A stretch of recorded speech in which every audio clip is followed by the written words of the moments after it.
Hello मेरे प्यारे बच्चों, कैसे हैं आप सभी। आशा करता हूँ सभी फिट होंगे। प्यारे बच्चों, आज की वीडियो में हम लोग हमारे क्लास 9th के लेटेस्ट एनसीईआरटी बुक का एक्सरसाइज 9.1 सॉल्व करने वाले हैं। लेकिन इस एक्सरसाइज को करने से पहले बच्चों मैं आपको दो थ्योरम के बारे में बताने वाला हूँ जो कि बहुत ज़्यादा जरूरी है। और इस पूरे के पूरे चैप्टर सर्कल जो हमारे जो सर्कल चैप्टर है, इसमें जितने भी थ्योरम दिए हुए हैं ना, सारे के सारे मोस्ट इंपॉर्टेंट थ्योरम्स हैं। ये थ्योरम्स आपको आने ही आने चाहिए, तभी आपसे आगे के जो क्वेश्चन हैं वो बनेंगे, एग्जाम में आपसे क्वेश्चन बनेंगे। अगर बच्चों आपको सर्कल वाले chapter, quadrilateral chapter, triangle chapter, इन सब चैप्टर में बहुत ज़्यादा दिक्कत होता है ना, तो हमने पिछले ही साल अपना अंतिम बैच लॉन्च किया था, जिसमें मैंने इन सारे चैप्टर्स को बहुत ज़्यादा डिटेल में बेसिक के साथ अपने एप्लीकेशन में पढ़ा रखा है। आप लोग चाहो तो 499 रुपीज़ में पूरे साल भर के लिए वो अंतिम बैच एक्सेस कर सकते हो। पिछले साल तो वो 499 में केवल कुछ महीनों के लिए ही था, लेकिन इस बार मैंने उसको पूरे साल भर के लिए कर दिया है कि बच्चा अगर एक बार 499 पे करेगा तो वो साल भर किसी भी चैप्टर को पढ़ सकता है। उसमें नोट्स वगैरह भी आपको मिल जाएंगे, उसमें आपको प्रीवियस ईयर क्वेश्चन पेपर वगैरह सारी चीज़ें मिल जाएंगी। तो आप लोग हमारे एप्लीकेशन में जाकर के MD सर नाम का एप्लीकेशन है, प्ले स्टोर में ढूंढना तो वहाँ भी मिल जाएगा, और मैं यहाँ पर आपको लिंक दे दूंगा अगर आप कमेंट में मांगोगे तो उसमें भी। ठीक है, तो एप्लीकेशन में आप जाकर के अंतिम में जरूर ज्वाइन कर लेना, उससे आपको बहुत फायदा होगा। चलिए स्टार्ट करते हैं। और एक्सरसाइज 9.1 के लिए जो दो थ्योरम्स हैं बहुत जरूरी, मैं आपको उसको समझाता हूँ। जो पहला थ्योरम है वो ये कहता है कि इक्वल कॉर्ड्स हो अगर एक सर्कल के, तो वो सबटेंड करेंगे equal angles eight the centre. इसका मतलब ये हुआ, कॉर्ड जानते हो क्या होता है? ये जो लाइन आपको दिख रही है ना, एक सर्कल में जो डायमीटर होता है ना, वो भी एक तरह से कॉर्ड ही कहलाता है, बस वो सबसे बड़ा कॉर्ड होता है।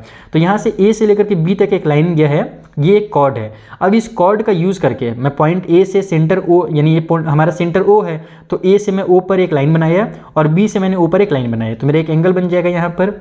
और उसी तरीके से यहाँ पर एक जो CD कॉर्ड है, उससे भी अगर मैं ऐसे लाइन बनाऊंगा तो यहाँ पर एक एंगल तुम लोग को दिख रहा है। तो अगर हमारे पास ये दोनों कॉर्ड्स अगर इक्वल हैं, अकॉर्डिंग टू थ्योरम नंबर 1, अगर हमारे कॉर्ड्स इक्वल हैं तो ये जो एंगल्स बनेंगे ना, ये भी इक्वल ही बनेंगे, चाहे तुम कहीं से ही बनाओ। जरूरी नहीं कि यहाँ पर कॉर्ड है, हो सकता है एक कॉर्ड यहाँ पर हो, एक दूसरा यहाँ पर हो, बस कॉर्ड की लेंथ जो है वो इक्वल होनी चाहिए। अगर ये 5 है तो वो भी 5 रहेगा, तो जो एंगल होगा वो भी दोनों का बराबर होगा। तो ये पहला हमारा थ्योरम है।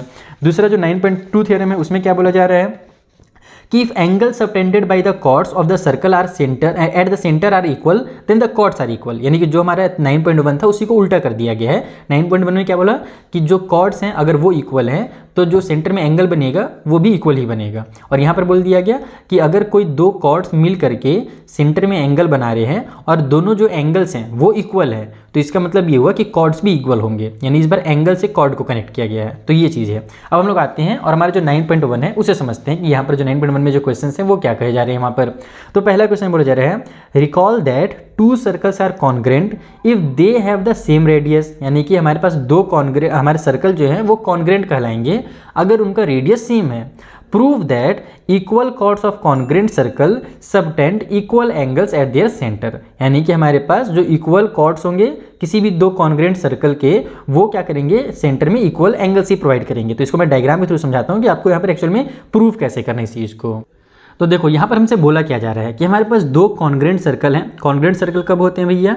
जब हमारे पास दोनों सर्कल का रेडियस बराबर होता है। जैसे फॉर एग्जांपल के लिए मान लो तुम्हारी मम्मी के पास दो चूड़ियाँ हैं, बैंगल्स हैं, एक ग्रीन कलर का एक रेड कलर का है, लेकिन वो है तो तुम्हारी मम्मी के ही हाथ के साइज का, यानी कि दोनों का जो साइज होगा वो बराबर ही होगा, दोनों का जो रेडियस होगा बराबर ही होगा। तो दोनों को जब एक के ऊपर दूसरे साइड आप क्या बोलते हैं बैंगल को रखोगे ना, तो दोनों एक दूसरे को पूरी तरीके से कवर कर लेते हैं। जैसे आपने कॉन्ग्रेंट ट्रायंगल पढ़ा है, उसी तरीके से कॉन्ग्रेंट सर्कल भी हो जाता है। एक के ऊपर जब दूसरे को रखोगे तो पूरी तरीके से कवर कर लेता है। यहाँ पर भले मैंने थोड़ा सा गड़बड़ दिख रहा होगा तुम लोग को, एक थोड़ा सा पचका हुआ दिख रहा होगा, एक थोड़ा सा लंबा दिख रहा होगा, क्योंकि मैंने बस ऐसे ही हाथ से मार दिया है। अगर मैं इसको अपना कंपास यूज करें तो अच्छे से बनाते ना, तो बहुत अच्छा सर्कल बनता है सेम रेडियस का। तो दोनों कॉन्ग्रेंट होते हैं। कब कॉन्ग्रेंट होते हैं? जब उनकी रेडियस बराबर होती है। अब हम यहाँ पे लिखेंगे कि हमको प्रूव क्या करना है। क्वेश्चन ये बोल रहा है कि अगर हमारे पास दो कॉन्ग्रेंट सर्कल हैं तो आपको ये प्रूव करना है कि उनके जो इक्वल कॉर्ड्स होंगे, तो वो जो इक्वल कॉर्ड्स है ना, वो सर्कल के सेंटर में इक्वल एंगल बनाएंगे, ऐसा प्रूव करना है। हमने देखा था कि जो हमारा थ्योरम नंबर 9.1 था उसमें एक ही सर्कल के अंदर दो इक्वल कॉर्ड दिए हुए थे। यहाँ पर अलग अलग सर्कल के अंदर दो इक्वल कॉर्ड दिए हुए हैं, लेकिन खासियत क्या है इस क्वेश्चन में कि सर्कल तो आपस में इक्वल ही है, यानी कि दोनों कॉपी को हमारे पास है, दोनों एक ही सर्कल कह सकते हो तुम लोग इसको। तो कैसे हम लोग को क्या करना है कि इन दोनों एंगल्स को इक्वल प्रूव करना है, तो कैसे करेंगे हम इसमें कुछ चीज़ों को पहले तो बता देंगे, क्योंकि हमने खुद से ड्रॉ किया है। ड्रॉ तो दिया नहीं था क्वेश्चन में, डायग्राम दिया नहीं था, तो हम यहाँ पर करेंगे कि लेट, मान लेते हैं हमारे पास दो सर्कल हैं, एक है circle number 1, let we have two congruent circle. हमारे पास ये जो सर्कल दिए हुए हैं वे कॉन्ग्रेंट हैं, तो कॉन्ग्रेंट सर्कल, ठीक है, जिसमें हमारे पास विथ इक्वल कॉर्ड्स, इसके जो कॉर्ड्स है वो इक्वल हैं, इक्वल कॉर्ड्स। और कौन कौन से कॉर्ड्स हैं इक्वल कॉर्ड्स? एक का नाम मैंने ए बी रखा है और दूसरे का नाम मैंने सी डी रखा है, तो A B and C D, बस ये चीज़ लिख लो। अब अपने को प्रूव क्या करना है वो बता दो। तो हमको यहाँ पर प्रूव ये करना है जी कि हमारे पास जो एंगल ये बना हुआ है जिसका नाम ए ओ बी रख सकते हैं, एंगल ए ओ बी वो इक्वल है हमारे एंगल सी पी डी के, ठीक है, सी पी डी के इक्वल है। ये अपने को प्रूव करना है। कैसे प्रूव करेंगे? तो बहुत ही आसान है, आप लोग क्या करो ट्रायंगल्स को पकड़ लो। तो यहाँ पर आप लोग लिखो कि हमारे पास प्रूफ क्या क्या है, सॉरी सबूत क्या क्या है हमारे पास। तो सबूत ये चीज़ें हैं कि हम लोग पकड़ेंगे ट्रायंगल को, तो in triangle A O B and जो दूसरा वाला ट्रायंगल सी ओ डी है, ट्रायंगल सी सॉरी ओ नहीं है, सी पी डी है, सी पी डी। फालतू में मैं हड़बड़ा रहा हूँ, मैं सोच रहा हूँ जल्दी जल्दी हो जाए लेकिन नहीं होगा जल्दी, चलो आराम से ही कर देता हूँ एकदम रिलैक्स होकर के। तो इन दोनों ट्रायंगल्स के अंदर क्या क्या चीज़ें हैं? सबसे पहले तो हमारे पास ये जो साइड ए ओ है और इसका जो साइड सी पी है ये बराबर होगा। अब बोलोगे सर कैसे बराबर होगा, क्योंकि आपने तो कॉर्ड्स को केवल बराबर लिखा है, तो ये और ये साइड कैसे बराबर हुआ? चलो मैं समझाता हूँ। सबसे पहले तो मैं ए ओ लिख लेता हूँ और इक्वल को साइड में सी पी लिख लेता हूँ। तो बराबर इस वजह से बेटा क्योंकि इनके जो साइड्स हैं, ये जो साइड मैंने लिया है एक्चुअल में है क्या, ये रेडियस इस सर्कल का, देखो सेंटर से सर्कल तक लाइन आता है उसको रेडियस बोलते हैं। और मैंने क्या बताया कि जो कॉन्ग्रेंट सर्कल होते हैं उसके रेडियस बराबर होते हैं। तो यहाँ पर तुम लोग लिख सकते हो कि ये क्या है, radius, radius of congruent circle, ठीक है, कॉन्ग्रेंट सर्कल के रेडियस हैं, तो इसीलिए ये क्या होंगे आपस में इक्वल ही होंगे। उसी तरीके से हमारा जो ये बी ओ है और इधर से जो डी पी है वो भी सेम चीज़ होगा, B A equal to D P हो जाएगा। और उसका भी रीज़न यही है कि वो भी क्या है, ये रेडियस है। और साथ ही साथ हमारे पास जो ए बी है ये एक कॉर्ड है और जो सी डी है वो दूसरा कॉर्ड है। और ये दोनों बराबर क्यों हो रहे हैं? क्योंकि क्वेश्चन में हमको गिवन था कि दो इक्वल कॉर्ड्स होने चाहिए। तो हमारे पास ये तीनों साइड्स बराबर हो गए। तो हम लिखेंगे कि हमारा जो ट्रायंगल ए ओ बी हो रहा है वो हो रहा है कॉन्ग्रेंट हमारे ट्रायंगल सी पी डी के। और कॉन्ग्रेंट किस रूल से हो रहा है? तो साइड साइड साइड वाले रूल से हो रहा है। और अगर दो ट्रायंगल कॉन्ग्रेंट होते हैं देन वहाँ पर उसके जो करस्पॉन्डिंग एंगल्स होते हैं, करस्पॉन्डिंग पार्ट्स होते हैं वो हमारे इक्वल होते हैं। तो हमारा जो एंगल ए ओ बी होगा वो इक्वल होगा हमारे एंगल सी पी डी के। और किस रूल से होता है? जिसको हम लोग सी पी सी टी कहते हैं। सी पी सी टी का फुल फॉर्म जल्दी से कमेंट बॉक्स में मुझे बता दो, देखता हूँ कौन कौन बच्चा सी पी सी टी का फुल फॉर्म जानता है। तो इस तरीके से आपके ये दोनों एंगल जो हैं इक्वल प्रूव हो जाएंगे। आई होप आपको अच्छे समझ में आ गया होगा कैसे इक्वल प्रूफ करना है। अगर अलग अलग सर्कल में दिए हैं तो भी आराम से प्रूफ कर सकते हो। अब जो अगला क्वेश्चन है मैं आपको उससे भी बेसिक कॉन्सेप्ट के साथ समझा देता हूँ। और अगर वीडियो पसंद आ रहा हो बच्चों ना तो प्लीज़ अपने फ्रेंड के साथ जरूर शेयर करना, ताकि मैं इसी तरीके के जो इंफॉर्मेटिव क्वेश्चन हैं, जो हमारे इंपॉर्टेंट क्वेश्चन एनसीईआरटी के, उनके मैं वीडियोज़ बना सकूँ। चलो अगले क्वेश्चन बनाते हैं। नेक्स्ट क्वेश्चन देखो एकदम सिमिलर है, सेम टू सेम कह सकते हो या कह सकते हो एकदम इसका जस्ट उल्टा है। इसमें क्या बोल रहा है कि प्रूव कीजिए कि if chords of congruent circles subtend equal angles at their centre, यानी कि दो कॉन्ग्रेंट सर्कल हैं उसमें दो कॉर्ड्स हैं और वो कॉर्ड्स क्या कर रहे हैं, सेंटर में इक्वल एंगल्स बना रहे हैं। जैसे यहाँ पर हमसे बोला गया था कि इक्वल एंगल प्रूफ करना है, यहाँ पर ये बोला जा रहा है कि ये प्रूफ करो कि जो कॉर्ड्स हैं वो इक्वल हैं। एंगल इक्वल पहले से दे दिया है, पिछले बार कॉर्ड्स इक्वल पहले से दे दिया था, हमको एंगल इक्वल प्रूफ करना था, और इस बार हमको एंगल इक्वल दे दिया है, हमको कॉर्ड्स को इक्वल प्रूफ करना है। तो सेम मेथड से बनाएंगे, चलो कॉपी में समझा दूँ।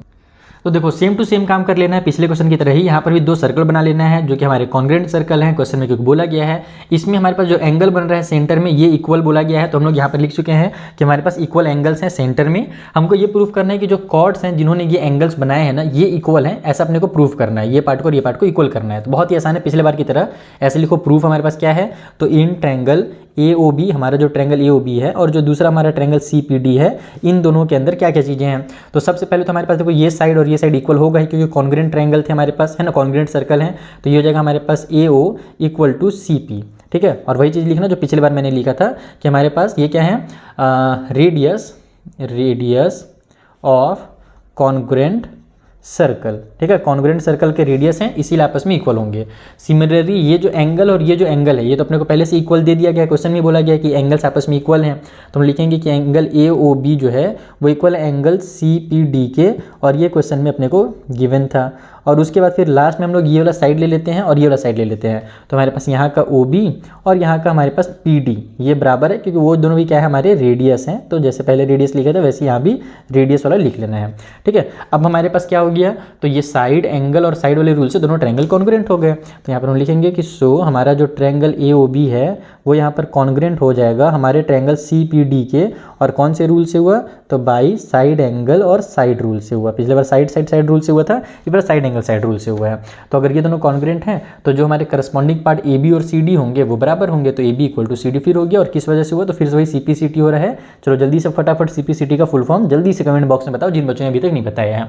तो यहाँ पर हमारा जो एक्सरसाइज 9.1 है बेटा कंप्लीट होता है। और आई होप आपको ये एक्सरसाइज समझ में आया होगा, क्योंकि बहुत इंपॉर्टेंट एक्सरसाइज है। ये जो मैंने यहाँ पर थ्योरम यूज़ किया है ना, इस थ्योरम से कई क्वेश्चंस आते हैं आगे। फिलहाल तो यहाँ पर हमारे पास केवल प्रूफ करने वाले क्वेश्चंस थे, लेकिन इसके अलावा भी कई क्वेश्चंस आते हैं जो आप लोग आगे के एक्सरसाइज में भी देखोगे और अपने एग्जाम में भी देखोगे। एग्जाम में कैसे क्वेश्चंस आते हैं इस एक्सरसाइज से, अगर आपको ये जानना है तो आप अंतिम बैच ज्वाइन कर सकते हो। उसमें मैंने बहुत सारे क्वेश्चंस कराए हैं इस वाले थ्योरम का यूज़ करके, जिससे आपको आइडिया लग जाए कि आपको कौन कौन से थ्योरम्स को पढ़ना है।